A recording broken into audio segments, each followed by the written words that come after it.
Yang. Ni ye muso sarama ye koyi. O dɔn cogo di de? Télé la kɛ. Nin kɛra kɔfɛ dɛ. Wala. Elle est la plus belle femme du Mali. N ko den de don. Ngolo den. C'est pas vrai. N den de don koyi. Kɔfɛ yan. Ne y'o dɔn. Nami kɔlɛ. Fatumata Batuli Nyang. Nami kana gbɛlɛ. Baɲumankɛ. Magari la. N bɛ bɔ ni sɛbɛn ye sɛbɛn min n'u k'a ma info matin sɔgɔmada la kunnafoni. O don. Jean Seydou. référence de k'u bɛna Bamakɔ. O kɛra. Jean Seydou i k'a dɔn olu de labanna k'u bɛna Bamakɔ. Mun na. Jean Seydou i k'a dɔn Mahamu Deli u ma wajibiya. Tuma min ayiwa ni CEDEAO masakɛw u y'u ka ayiwa baamandiya wale boloda ka ɲɛsin Maliba ma. Jean Seydou i k'a dɔn juguya ani hasidiya. Maa min yɛrɛ y'u bila baara la. Sɔmingelen don k'a fɔ Emmanuel Macron don. E ko Macron a min fɔri ka bɔ farafinna masakɛw kɔrɔ de k'u furuw dagɛlɛkɛ ka ten gami. A y'u jɛ. Jean Seydou tuma min ni CEDEAO ko ayiwa gɛlɛyaw b'a ta ka Mali sɔrɔ o yɔrɔnin bɛɛ lajɛlen la référence fana ye kunnafoni bɔ k'a bin anw ka avion taama min bɛ kɛ Bamakɔ an y'a dabila sabula farafinna masakɛw olu filɛ ka hakilina min bɔ k'a bin wa an b'u kɔ an n'u dɛmɛ o yɔrɔnin bɛɛ lajɛlen na malidenw u y'u wakilu kɛ Ala ye. Jean Seydou fɛn min di maa janfa walima k'i bila o ye Ala kelen ye. Jean Seydou nka o n'a ta bɛɛ tile damadɔ u kun ye ŋunuŋunu wuli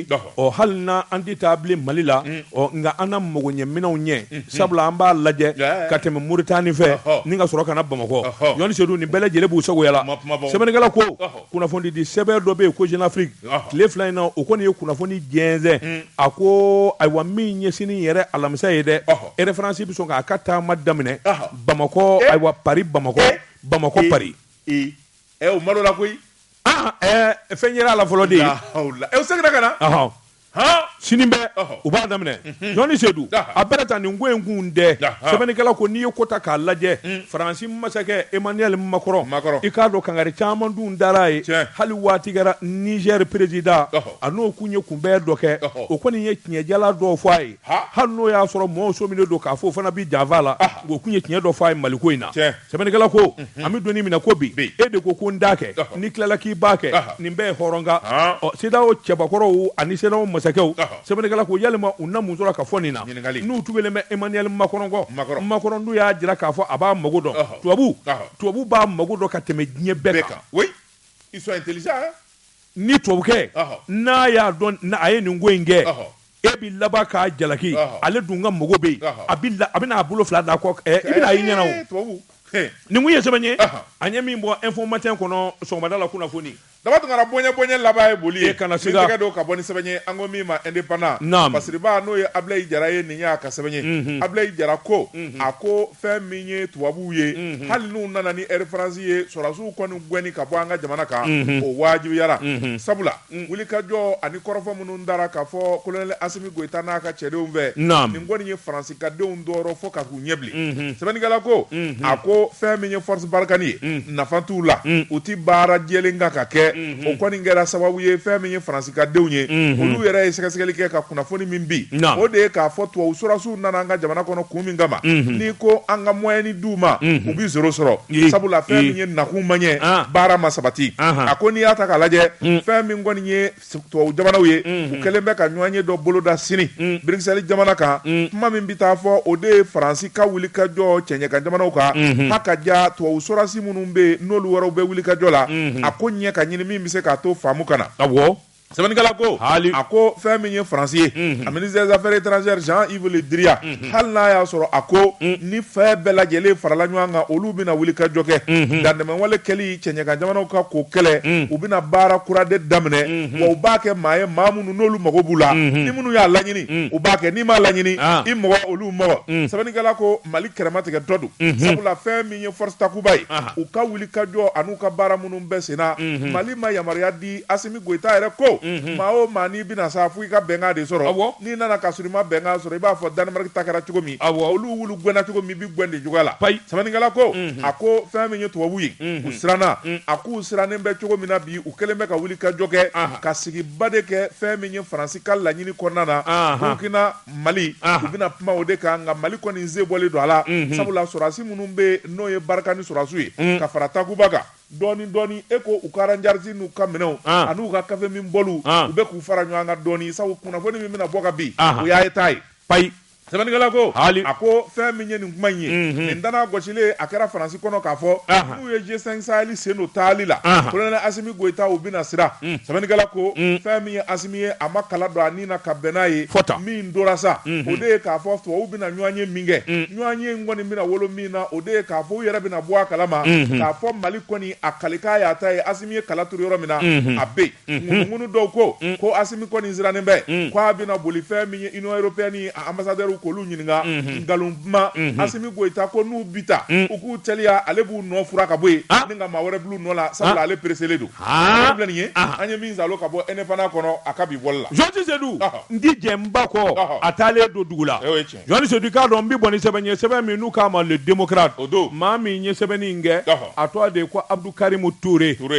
ko a k'i k'a dɔn awa n'i ye buguri kɛ i tulonkɛɲa bɛɛ lajɛlen ɲɛna i laban i n'i ka kelenna tulo kɛ o b'i ni ka kɛ jugaramɛkɛ ta ye Kawujim min ye Isa Kawujim Jean Seydou k'a dɔn awa da b'i ni ka kɛ awa tɛmɛ ye ayi tɛmɛ b'a tɛn dɛ wo caman don la Isa Kawujim da b'i ni ka ko ye sɛbɛnnikɛla ko maa min kɔni bɛ n'a tɛ se ka a jɔyɔrɔ la o ye Mali politiki maa de ye Kawujim yɛrɛ tɛ politiki maa jolen ye koyi sabula i k'a dɔn ale kɔni nana awa tɔw nɔfɛ nka min ye nani ye sa Jean Seydou k'a dɔn tiɲɛ b'i ni ka ko a la sabula a ka mangoya tɔ b'i ni ka da kɛnɛ kan Isa Kawujim Jean Seydou i k'a dɔn don min awa wulikajɔ b'i boloda fanga bi bɔsi sɔrɔdasiw fɛ min ye jelikɛ ye ale de kun ye Asimi Goyita ka awa kuyatɛkɛ ye Jean Seydou k'a dɔn tanuni majamuni maduma o de bi bɔ a da saa kalo 12 Jean Seydou k'a dɔn a nana dɔn maa min ye Kawujim yɛrɛ ye a ka wulikajɔ n'a ka kuma taabɔw na o nana dɔn min kɛ Jean Seydou k'a dɔn a bila n'a kelen na kangala sɛbɛnnikɛla ko a nana kumaw bayɛlɛma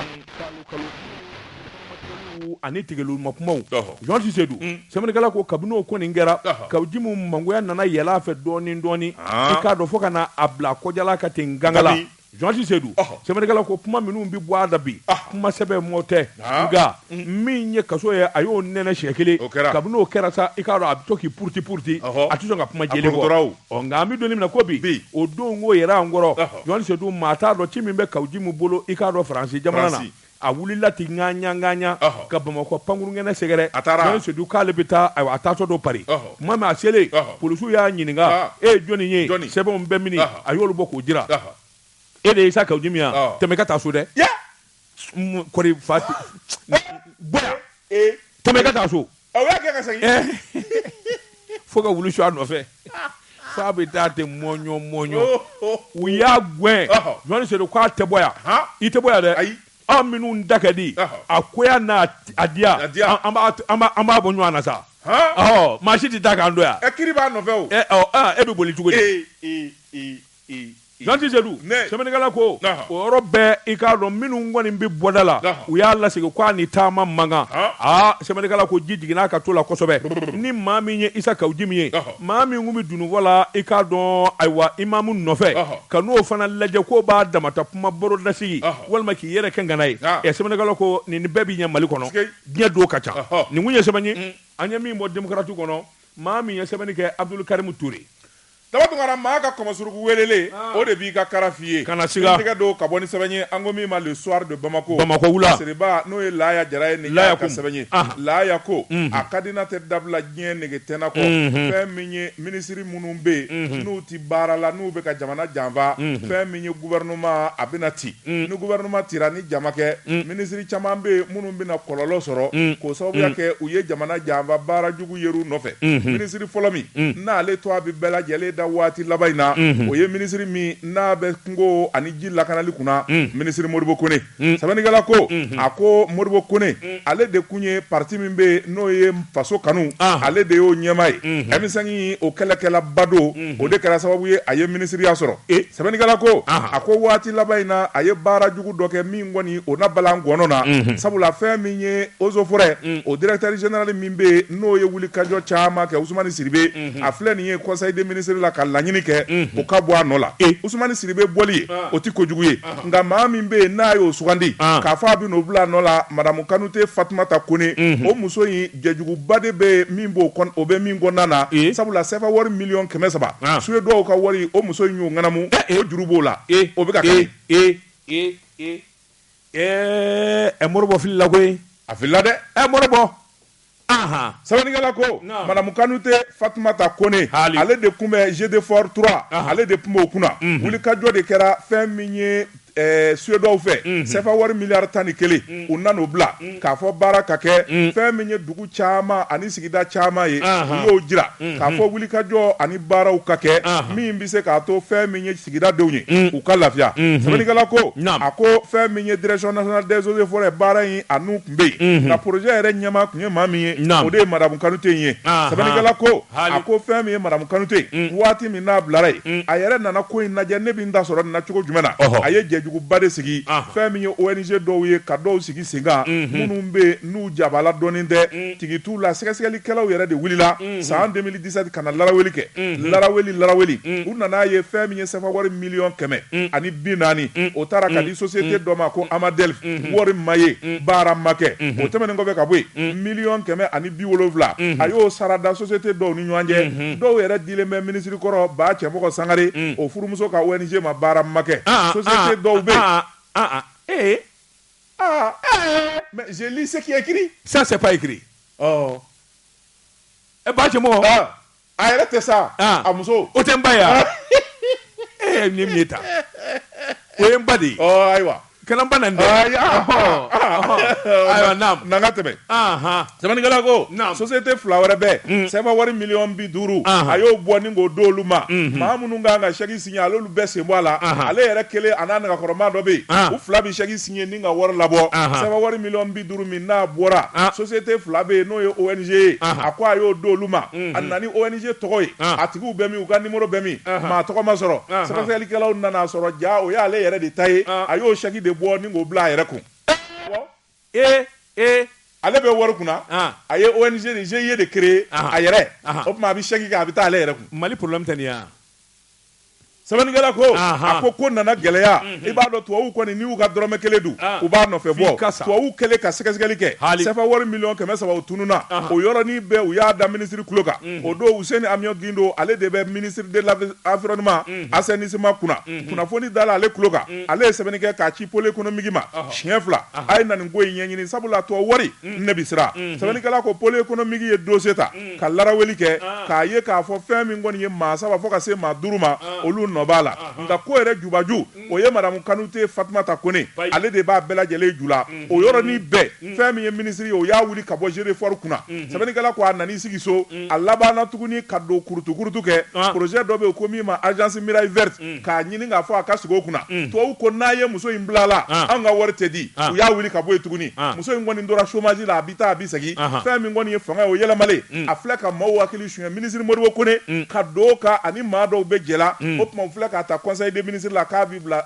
Eaux et Forêts kunna sɛbɛnnikɛla ko o tubabu kelen minnu n'olu bɛ yen olu ka wari de bɛ bila Eaux et Forêts ka bolo kan u ko muso min filɛ nin ye an ka juru bɛ muso min na o don wa o don kɛ wari dunna in don zɔmusonin don wa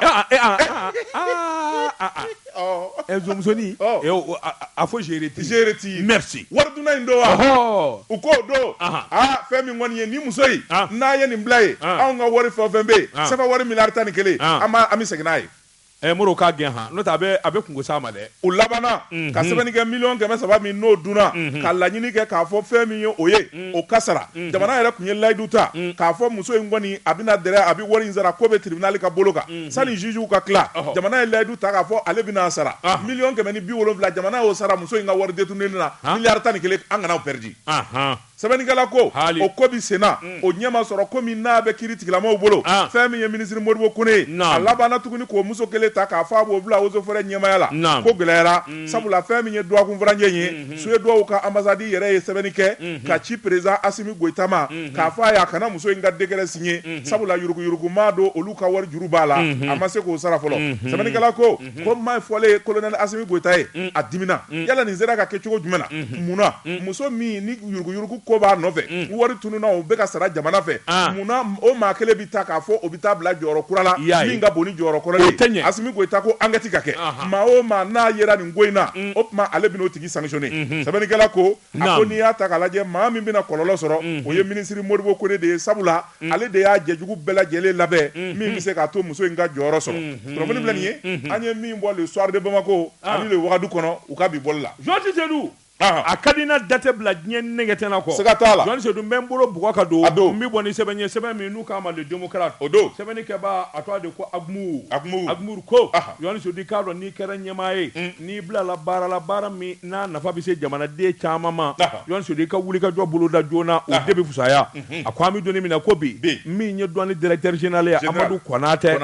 Jean Tisedou i k'a dɔn Amadou Konate jɔ ko Ala a bilalen bɛ minɛn min kɔnɔ minɛn in fara sabula min ye douanier denw ye Jean Tisedou i k'a dɔn olu kan ka baara min kɛ Amadou yɛrɛ i k'a dɔn a cɛsirilen bɛ ka ɲɛsin o ma min ye camion 200 ye o de nana ka bɔ Laginɛ Conakry Jean Tisedou a ko nin ko in jamana bi danga min na maa man ka to kɔfɛ hali n'i ye ɲɛmaa ye cɛsiri bolo kan ani wulikajɔ ni jamana dɛmɛni bolo kan Jean Tisedou i k'a dɔn a yɛrɛ ye kari mobili kɔnɔ ka taa camion 200 kunbɛn a ko n'i y'a ta k'a lajɛ Jean Tisedou i k'a dɔn ayiwa min y'an ka jamana ye kɔlɔlɔ min kelen bɛ k'a sɔrɔ jamana den kɔma fara ɲɛmaa kan bɛɛ lajɛlen kan ka cɛsiri kɛ a ko cɛmancɛ fanga ye o den ɲini Jean Tisedou i k'a dɔn dɛmɛni o ye yɛrɛ dɛmɛ ye cɛmancɛ fanga dɛmɛni la hawla wala quwwata illa billah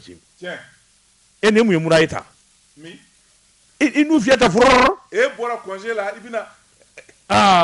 méfie-toi an tumulen don han e jɔnni kɔrɔ e kɔrɔkɛ e ye nin sɛbɛnni baden bɛɛ da so k'i kolonkolon ka taa yen fɛ k'i kolonkolon ka sigi baara bɛ ɲini k'an fa yan tu as 3 jours de congé merci à partir de maintenant non semaine prochaine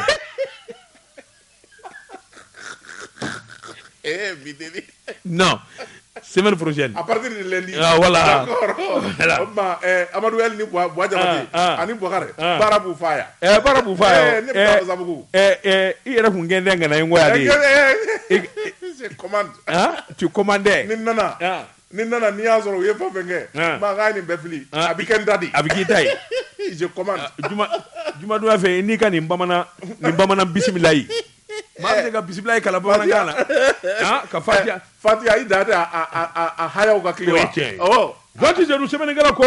min ye Konate ye o kɛra ka da Laginɛkaw ka ayiwa douanier ɲɛmaa minnu bɛ yen olu kun nana Mali la i k'a dɔn tile 2 taama min bɛ se k'a to faamuyali bɛ don ayiwa Mali douaniers ani Laginɛ douaniers ni ɲɔgɔn cɛ nin camion 200 min bɔra Conakry Jean Tisedou i k'a dɔn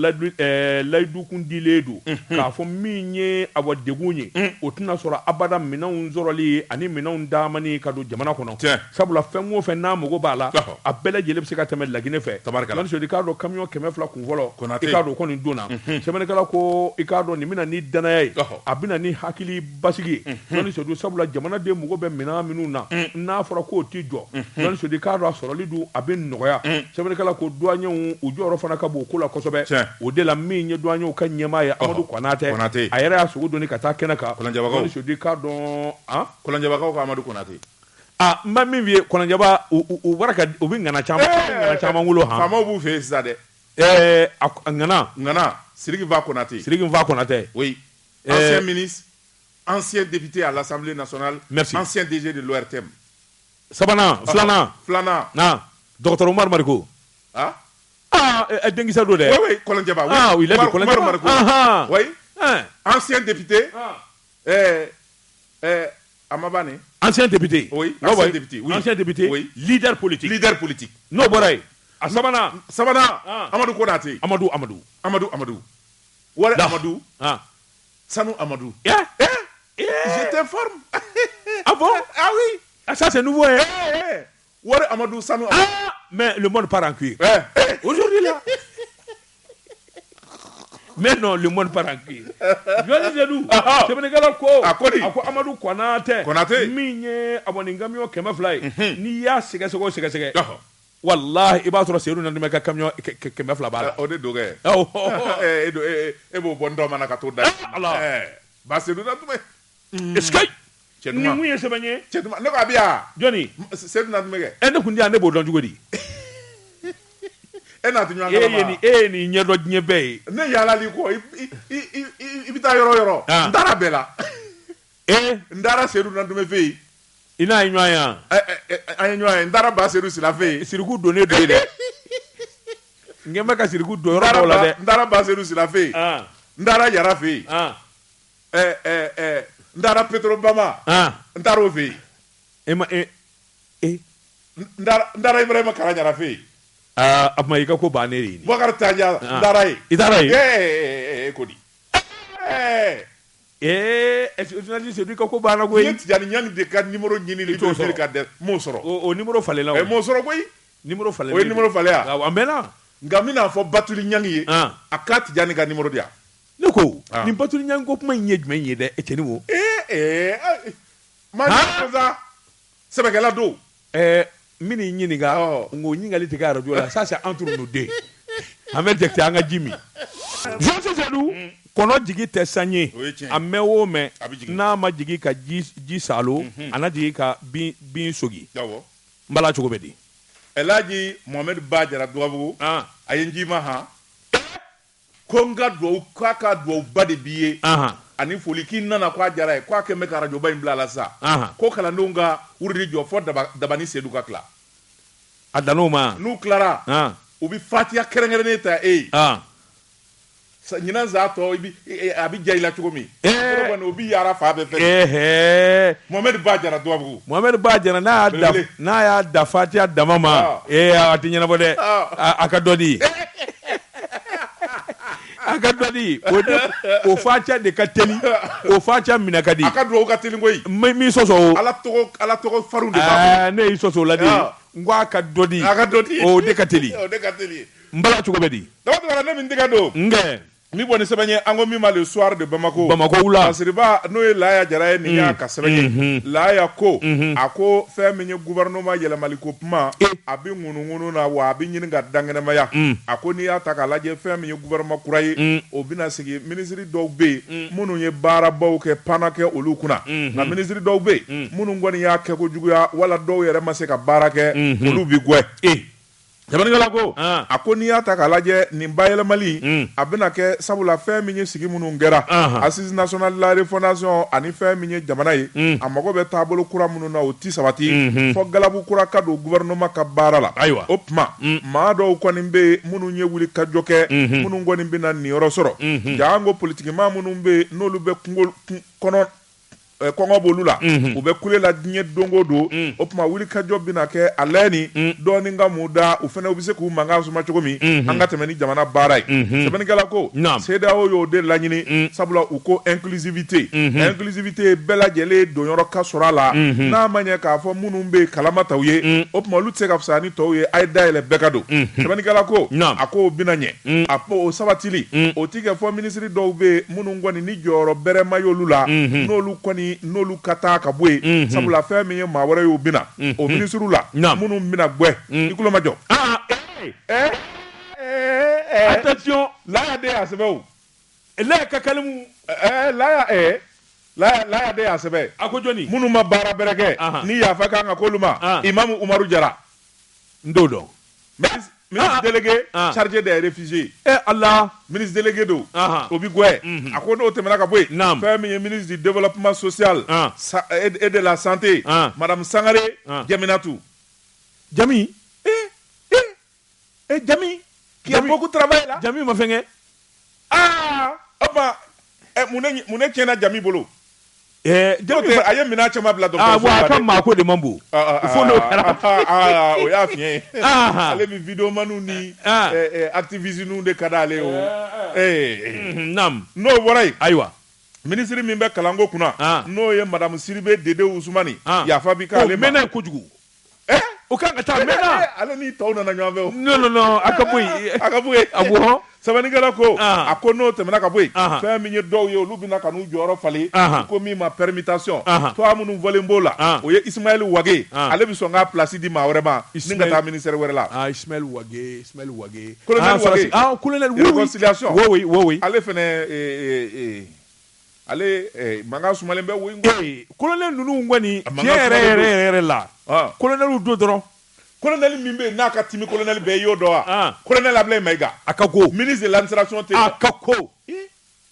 mais c'est le porte-parole du gouvernement et alors o bɛ dun wa o bɛ k'anw ka da la naam sabanikɛla ko permutation bɛna kɛ ministre caman bɛ yen minnu ye M5 ministres ye a caman baden de bɛna yaara ka t'u kɛ dingɛ kɔnɔ ni k'u sen bɔ a la ministre dɔ fana fɔlen bɛ ale bɛ n'i sen bɔ baaraw la maa wɛrɛ b'i bila a nɔ la i dɔgɔnin y'o don dɛ ministre de la justice et des droits de l'homme ministre de la justice droits de l'homme o jɔn ye Mamadou Kassogué petit frère là oui Kassogué il est toujours là-bas on n'entend même plus parler de lui e ɲinɛna quoi a bɛ mais le monde part en couille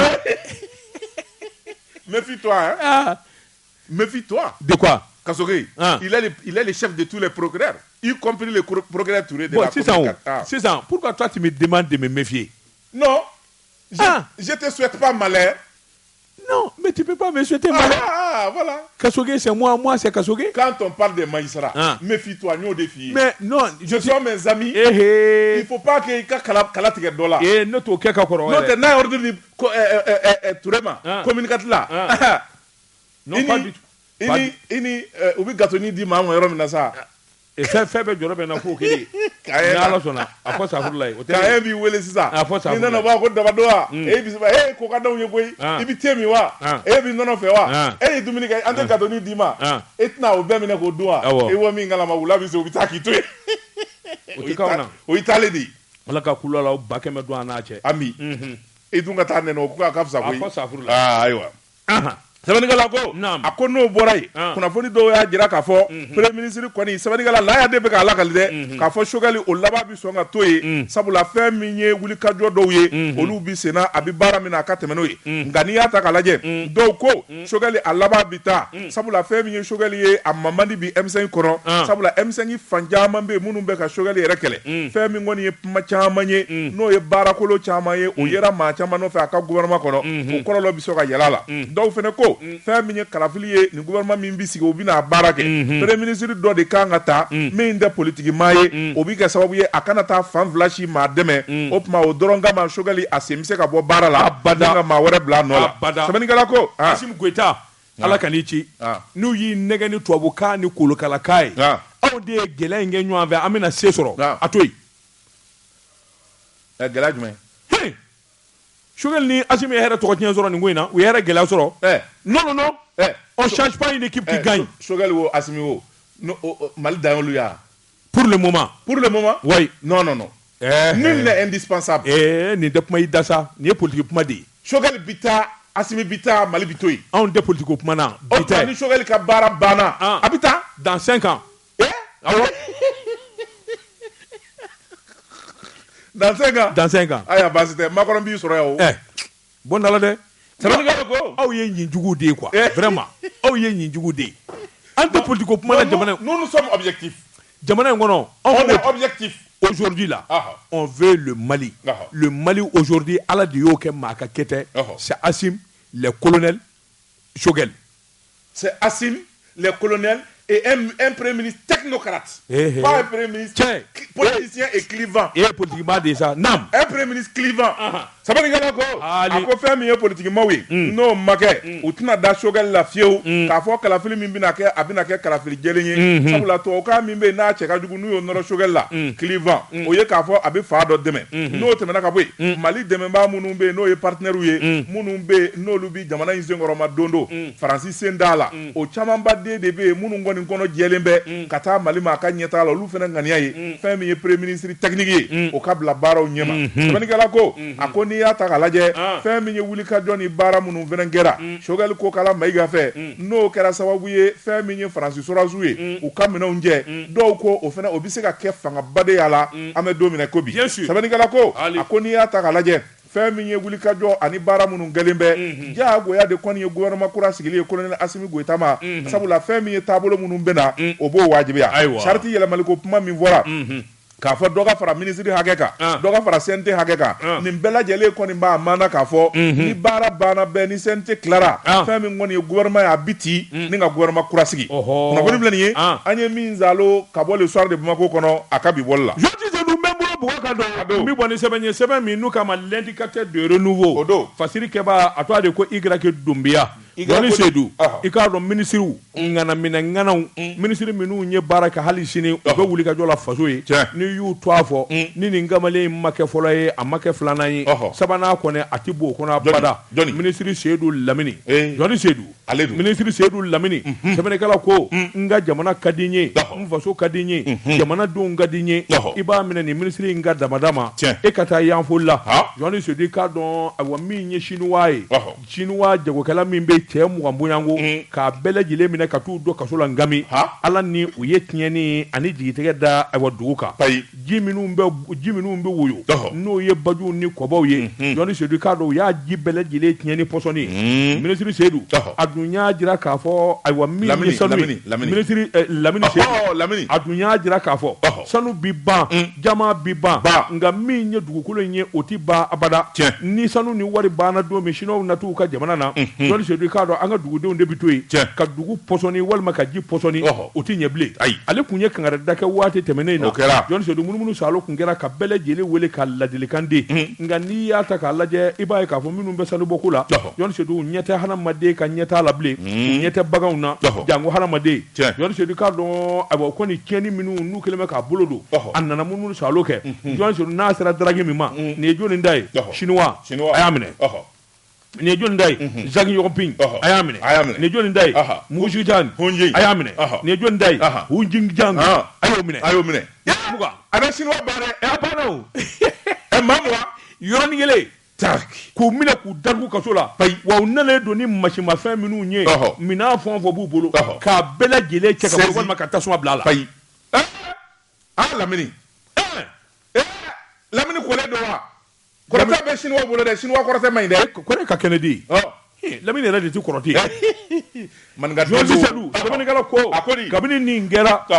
dugudenw y'a dɔn sa bil hak i k'a dɔn minisiri in bɛ kuma min fɔ a b'a sɛbɛla minisiri bɛ baara min kan k'a kɛ wulibali don o kuma ni nin ma ɲɛ k'o kɛra waritigiw ni ayiwa setigiw ye an y'olu k'an jogo dɔn sɛbɛnnikɛla ko ayiwa Lamini kɔni y'a jira k'a fɔ min ye sanu kelen ye a ti bɔ dugukolo jukɔrɔ bilen Jɔni Seydou fo fɛn bɛɛ lajɛlen ka sɛnsɛn k'a ɲɛdɔn sɛbɛnfuraw ni taabolo ani baara kan ka kɛ cogo min na min na ni ɲangata ye a bɛɛ lajɛlen ka dafa n'o kɛra tuma min a ye hi k'a kan nin kun ye sɛbɛn ye Y Dumbiya ka sɛbɛn don an ye min bɔ indicateur de renouveau kɔnɔ a ka bi bɔli la dama tɛmɛna ne bɛ n tɛgɛ don min bɔ ni sɛbɛn ye an ko min ma le soir de Bamako Nouvelle Horizon Toguna A Traoré nin y'a ka sɛbɛn ye Toguna ko a ko fɛn min ye Docteur Umaru Mariko n'o ye parti Sadi ɲɛmaa ye k'a fɔ a ka kiri kun bolo dalen bɛ ka bila kunungo la u y'a cɛ tuguni ni ka renvoyer mɛkalo tile 18 nata san 2022 k'a fɔ kiri bi kɛ sɛbɛnnikɛla ko a ko fɛn min ye Umaru Mariko ye a kun ye gɛlɛya sɔrɔ f'a yɛrɛ taara kasobonba la ni ka waati kɛ nka fiɲɛbɔda dira a ma a kelen tɛ Abubakar Kamara fo ka taa se Buba Fane ma nin bɛɛ lajɛlen kun b'a nɔ na sɛbɛnnikɛla ko a ko fɛn min ye kunungo ye kiri kɔni a nalen daminɛ dɛnɛn kɔni dɛnɛn ɲɛ ɲɛfɔliw kɛra ɲɛfɔliw nana wolo fɛn min na o de ye k'a fɔ fɛn min ye avocaw ye n'o ye journal donbaw ye maître Kasimu Tapo o nana fɔ ko fɛn min ye Umaru Mariko ye ani Bubakar Kamara olu kelen ti kiri Buba Fane de kan ka faraw kan ni k'u kiri o tuma Buba Fane ti yan munna Buba Fane mana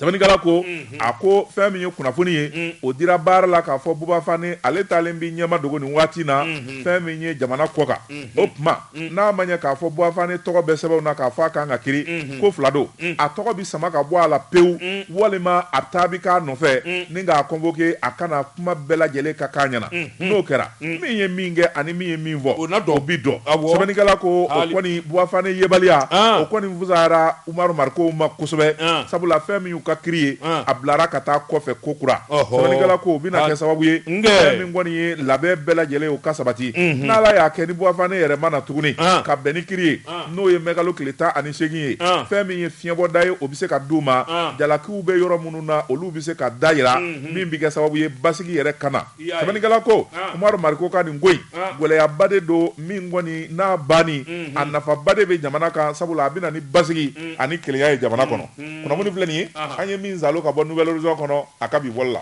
John Seydou waati n'a ka waati ma se e ko bi ta an da bila yan bangolaw bi ta an b'a bila yan san'an k'an kɔ don ɲɔgɔn na foli ani tanuni an b'o ta ni ka lase dankɔrɔba ma n'o ye Zenith R ye El Hadji Baɲaɲare kɛlɛ Baɲaɲare an bɛ foli ni tanuni d'a ma fɛn min ye dankɔrɔba ye ni o ye commandant Lassana Tamba Keita nin waati in na a bɛ ka école de guerre de kala Maroc a tilancɛ di école de guerre a b'o kala de la Maroc an bɛ foli ni tanuni d'a ma a ka foli bi yan